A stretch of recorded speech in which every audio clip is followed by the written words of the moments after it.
군사 영역에 한정되지 않고 미디어, 온라인 공간, 문화 영역 등 어디에서나 누구나 자국의 이익을 위해 타국을 교란시키고 일종의 전쟁에 참여하며 살아가는 국가가 공산주의 국가가 아니고서야 가능할까요? 현재 공산주의 국가 중에서 최강의 국력을 자랑하는 중국만큼 하이브리드 전쟁에 능한 국가가 있을까 싶고 그런 국가를 바로 옆에 두고 있는 대한민국의 운명이 참 얄궂다는 생각이 듭니다. 기술의 발전에 따른 새로운 무기의 탄생은 새로운 전술과 전략을 이끌어냈습니다. 청동기 시대 이후 칼을 사용하게 되고 활을 만들어 쏘게 되고 말 위에서 창을 휘두르게 되면서 변화한 전쟁의 양상을 떠올려보면 알 수 있죠. 보다 강력한 무기를 지닌 문명 앞에 과거의 낡은 무기로 맞서는 문명은 무참히 깨지고 흡수당했습니다. 이렇게 무기 기술의 발전이 주도하던 전쟁의 역사는 원자폭탄의 발명 이후 방향을 바꿉니다. 그 살상력이 전쟁 이후를 떠올릴 수 없을 정도로 강력해져 버려서 이제는 사용하기 어려운 최종의 수단이 되어버렸기 때문입니다.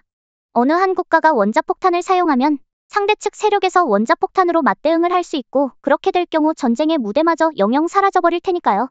주먹 싸움은 격투기 스포츠로까지 승화되면서 어느 정도 용인이 되지만 총싸움은 앞으로도 영영 금기시될 것이라는 사실을 떠올려보면 이해가 되실 것입니다. 영원히 사용하지 못할 궁극의 무기는 창고에 고이 모셔두고 이제 전쟁을 위한 무기 기술도 다른 방향으로 발전합니다. 살상으로 인한 피해를 최대한 줄이기 위해 목표물만 정확하게 조준하고 파괴하는 정밀 타격 기술이 부상하고 정보통신, 상대 무력화 등 전투 외적인 기술의 중요성이 증가합니다. 전쟁의 목표도 타국을 괴멸시키고 굴복시킨다기보다 효과적으로 제어하고 원하는 자원을 이끌어내어 자국의 이익을 극대화하는 방향으로 변화하죠. 초안전의 저자 차오량과 왕샹수이는 이러한 전쟁 개념의 변화를 뚜렷하게 드러내면서 전쟁 역사의 흐름을 완전히 바꾼 사건으로 걸프전을 지목하고 있습니다. 걸프전은 1991년 이라크가 쿠웨이트에 침공하면서 발생한 전쟁으로 당시 이라크가 내세웠던 이유는 국경 유전지대에서 쿠웨이트가 시추하는 기술이 자국 영토의 석유까지 끌어가는 도둑질 기술이라는 것이었습니다.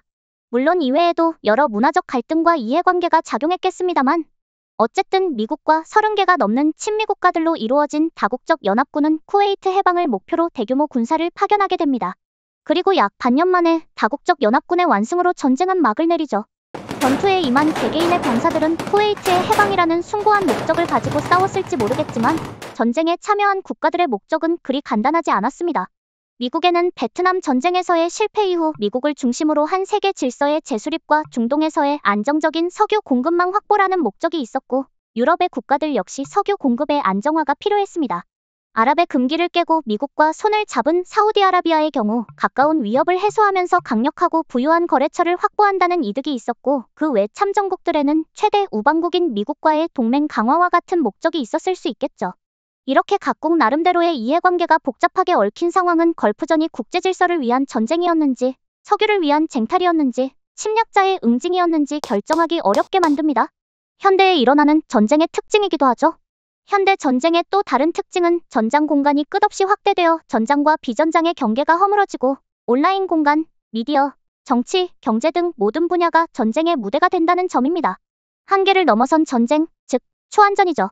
차오량과 왕샹수이는 걸프전에서도 나타나는 이러한 변화를 지적합니다.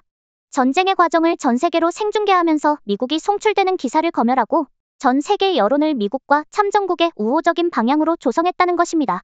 즉, 미디어를 장악한 것이죠. 과연 연합군의 개입은 정당한가? 라는 질문은 그 누구도 할 수 없는 분위기였고 전쟁광으로 묘사된 후세인과 이라크는 전 세계의 외면을 받게 됩니다. 그리고 패전 이후로도 어떠한 의문도 없이 수년간 제재와 감시를 받게 되죠. 걸프전은 또한 그동안 미국이 갈고 닦은 전술과 값비싼 최첨단 무기를 시연하고 점검하는 무대였습니다. 한 발당 130만 달러가 넘는 토마호크 미사일이 신사회당 본부를 파괴했고 패트리어트 미사일이 이라크의 미사일을 무력화했으며 초정밀류도 미사일이 터널을 지나 적군을 요격했습니다. 이러한 장면은 전 세계에 실시간으로 송출되었고 미국은 감히 범접할 수 없는 군사 대국의 지위를 확고히 했죠. 타의 추종을 불허할 정도로 발전한 무기 기술에 비해서 미군의 조직 체계는 다소 뒤떨어져 있었습니다.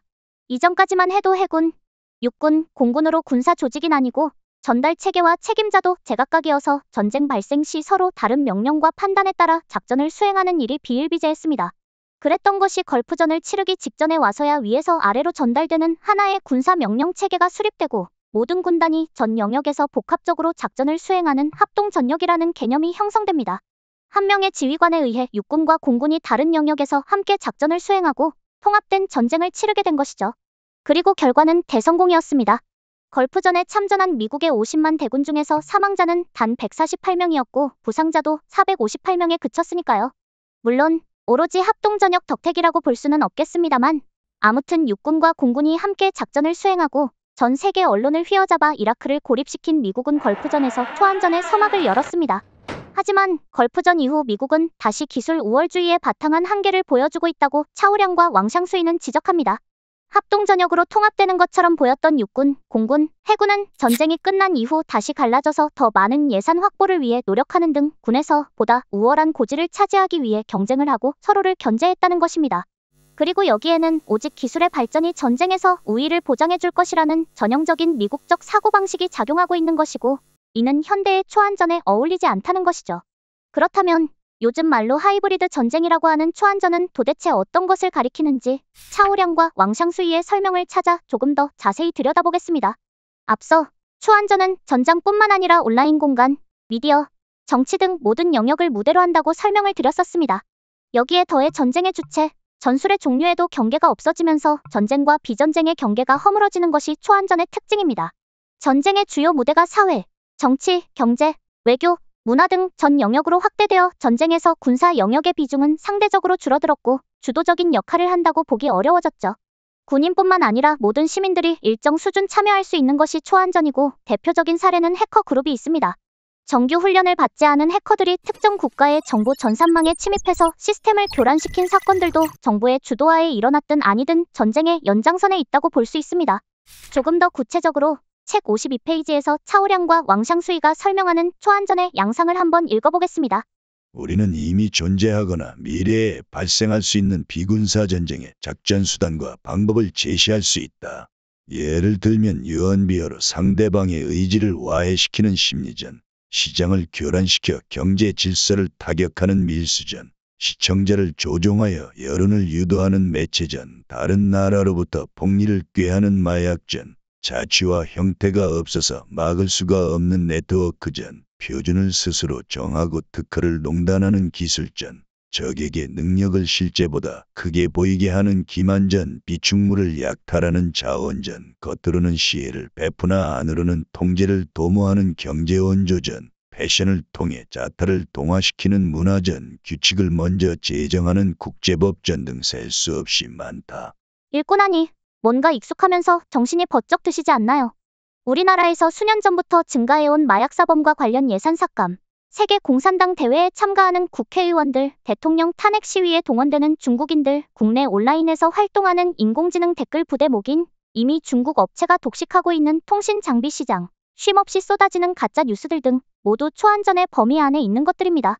음모론이 아니라 만천하에 드러나 있던 중국의 타국 지배 청사진이었던 것이죠. 물론 세계 경제를 주도하고 세계 질서를 유지한다는 명목하에 패권국을 자처하는 미국 역시 자국의 이익을 위해 전 세계 국가의 정계와 미디어에 영향력을 행사해온 것도 사실입니다만 곰곰이 한번 생각을 해봅시다. 군사 영역에 한정되지 않고 미디어, 온라인 공간, 문화 영역 등 어디에서나 누구나 자국의 이익을 위해 타국을 교란시키고 일종의 전쟁에 참여하며 살아가는 국가가 공산주의 국가가 아니고서야 가능할까요? 자본주의 체제 전복을 국가 이념으로 갖고 사는 공산주의 국가 시민이 아니라면 상상하기 힘든 삶일 것입니다. 그렇다면 현재 공산주의 국가 중에서 최강의 국력을 자랑하는 중국만큼 하이브리드 전쟁에 능한 국가가 있을까 싶고 그런 국가를 바로 옆에 두고 있는 대한민국의 운명이 참 얄궂다는 생각이 듭니다. 하지만 비관만 알 수는 없겠죠. 하이브리드전이 무엇인지 알았다면 철저히 대비하고 대처하는 게 중요할 것입니다. 책에서는 이미 힌트를 주고 있습니다. 국가 안보라는 개념을 국방 안보에 한정시키지 말고 정치, 경제, 문화, 정보 등 모든 분야를 대상으로 확장하는 것입니다. 바로 전통적인 영토 개념을 영역 개념으로 확대시키는 대안보관입니다. 군인만이 안보를 담당하는 것이 아니라 일반 시민도 안보 의식과 경계심을 가지고 개개인이 모두 초안전에 대처해야만 전방위적인 공세를 막고 국가의 안위도 지킬 수 있을 것입니다. 우리는 이미 모두 전쟁터 속에 들어와 있으니까요.